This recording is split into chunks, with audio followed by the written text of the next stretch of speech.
दे दे भाई का प्यार हो बाबा, दुनिया ने घनी सताई सू। दे दे भाई का प्यार हो बाबा, दुनिया ने घनी सताई सू।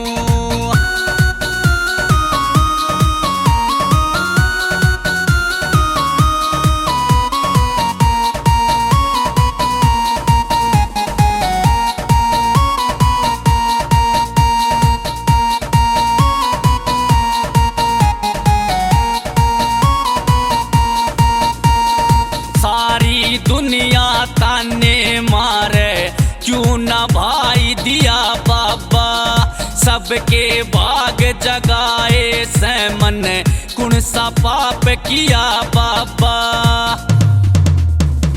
तेरे दर तन खाली जाऊं, आसा दिल में लाई सू।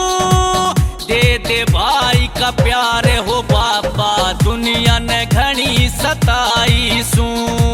दे दे भाई का प्यार हो बाबा, दुनिया ने घनी सताई सू।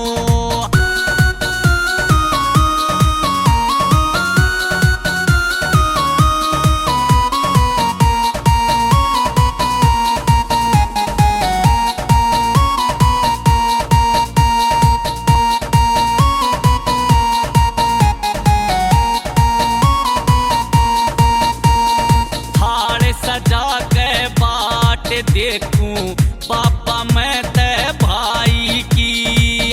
राखी खातर पड़े जरूरत बाबा एक कलाई की।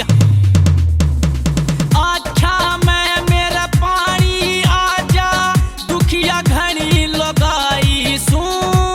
दे दे भाई का प्यार हो बाबा, दुनिया ने घनी सताई सू। दे दे भाई का प्यार हो बाबा, दुनिया ने घनी सताई सू।